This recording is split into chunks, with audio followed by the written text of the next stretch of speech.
Há uma narrativa no Antigo Testamento que, sendo totalmente sincero com você, considero a mais impactante de toda a Bíblia. A história a que me refiro está registrada nos capítulos 19 a 21 do livro de Juízes.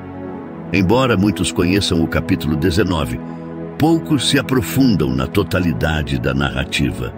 Contudo, acredito que há lições fundamentais que podemos aprender mesmo com uma história tão perturbadora. Primeiro, compartilharei os acontecimentos de forma dramática e, em seguida, analisarei as lições que ela nos ensina. Acompanhe comigo no livro de Juízes, capítulo 19. Naquele tempo, quando ainda não havia rei em Israel, vivia um levita que residia na região montanhosa de Efraim. Ele tomou para si uma concubina de Belém, em Judá. É importante compreender que este levita vivia no norte de Israel, enquanto sua concubina, ou esposa, residia no sul, em Belém. A história prossegue, contando que a mulher foi infiel ao levita, abandonando-o e retornando à casa de seu pai em Belém, onde permaneceu por 4 meses. Assim, o levita decide ir atrás dela, viajando desde as montanhas de Efraim até Belém, com o propósito de se reconciliar e restaurar o relacionamento. Quando chegou a Belém, o pai da mulher o recebeu com uma hospitalidade generosa. Por vários dias, o levita tentou partir com sua esposa para casa, mas o pai dela insistia que ficassem mais uma noite. Isso se repetiu até que, finalmente, o homem decidiu retornar. É a partir desse ponto que a tragédia começa a se desenrolar. Durante a viagem de volta ao norte, em direção a Efraim, eles se aproximaram de Jebus ao anoitecer. O servo sugeriu que passassem a noite naquela cidade jebuseia, mas o levita recusou, alegando que não se hospedaria em uma cidade estrangeira. Eles então decidiram seguir até Gibeá. Ao chegarem a Gibeá, já à noite, ninguém se ofereceu para hospedá-los. Na cultura israelita, a hospitalidade era um valor essencial. Por fim, um idoso os encontrou na praça e perguntou por que ainda estavam sem abrigo. Após ouvir sua situação, ofereceu sua casa para que passassem a noite. O levita agradeceu e assegurou que só precisavam de um lugar para descansar e algo para alimentar seus animais. No entanto, a história toma um rumo sombrio. Durante a noite, homens perversos da cidade cercaram a casa, exigindo que o idoso entregasse seu hóspede para que pudessem abusar dele.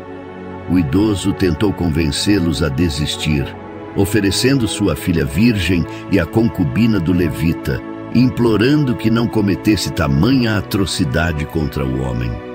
O que acontece em seguida é inimaginável. No versículo 25, lemos que, diante da insistência, o levita entregou sua concubina. Os homens a violentaram e a maltrataram durante toda a noite.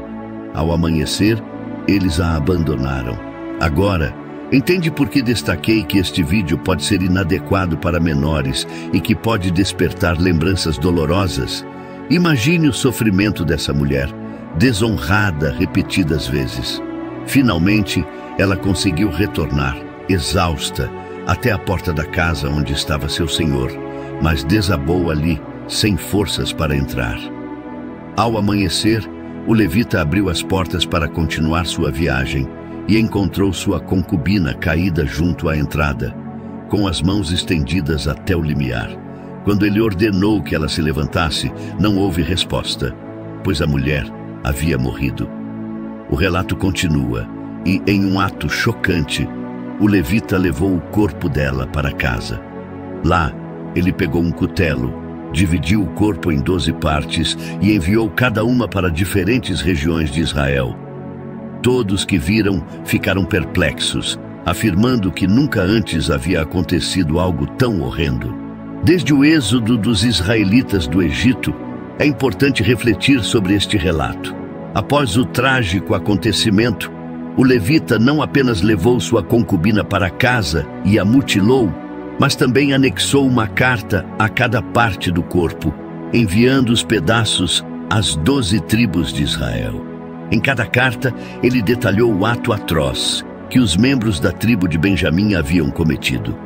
Quando as demais tribos receberam e leram sobre o destino da mulher, ficaram horrorizadas, afirmando que algo tão terrível nunca havia ocorrido em sua história. Essa história continua nos capítulos 20 e 21 do livro de Juízes, e ainda há muito para explorar. A partir deste ponto, vamos começar a extrair algumas lições. A primeira é que, quando falta responsabilidade em nossas vidas, há uma tendência forte ao desvio. Juízes 19:1 destaca isso ao mencionar que, naqueles dias, não havia rei em Israel. Quando não sentimos a necessidade de prestar contas, nem tememos assumir responsabilidade por nossas decisões e ações, tendemos a seguir caminhos destrutivos. A ausência de responsabilidade nos leva a acreditar que podemos agir isoladamente, sem necessidade de responder a ninguém. Esse era o contexto em Israel naquela época. Não havia rei, e embora houvesse leis, elas não eram respeitadas nem aplicadas. O resultado foi que as pessoas tomaram atitudes que provavelmente nunca imaginaram.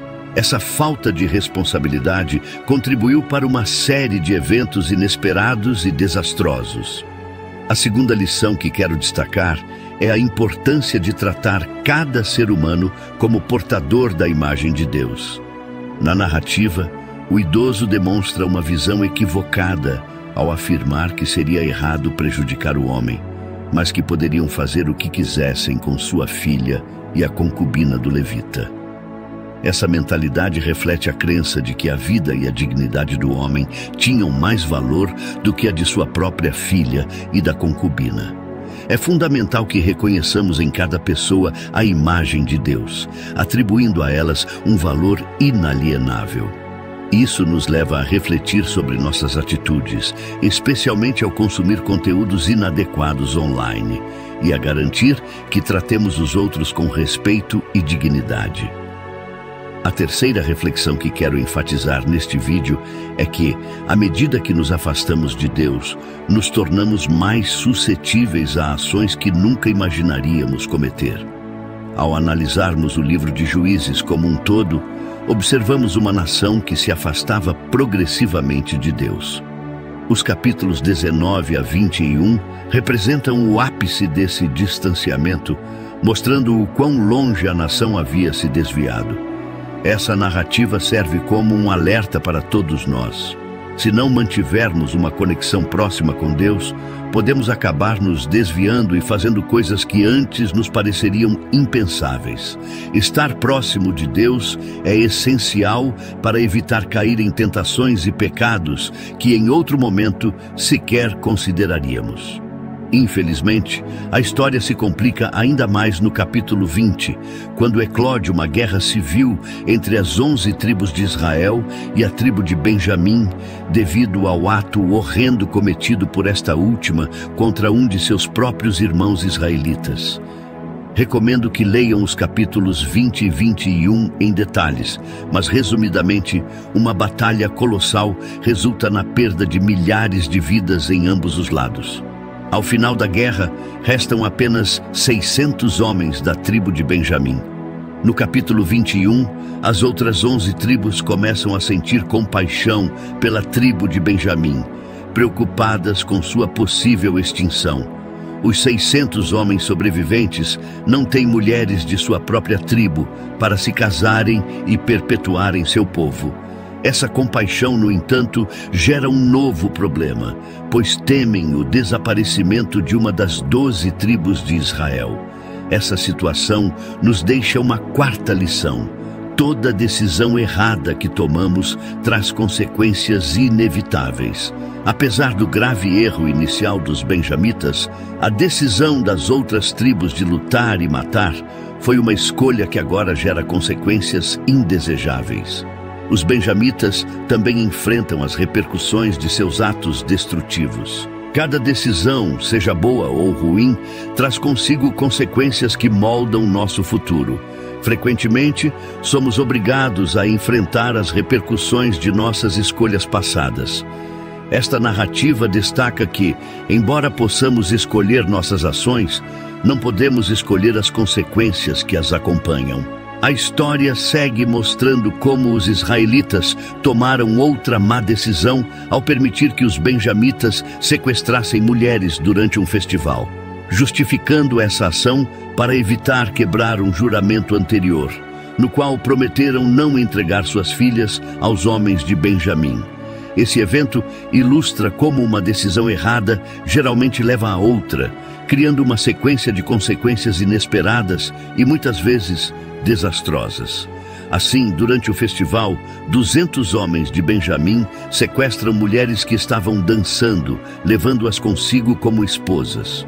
Reconheço que esta é uma história chocante e tentei resumi-la de forma breve. No entanto, o ponto principal é que uma má decisão frequentemente desencadeia outra, e uma série de escolhas erradas pode impactar negativamente muitas vidas. Ao analisar esta história, é evidente quantas pessoas foram prejudicadas por uma única decisão equivocada.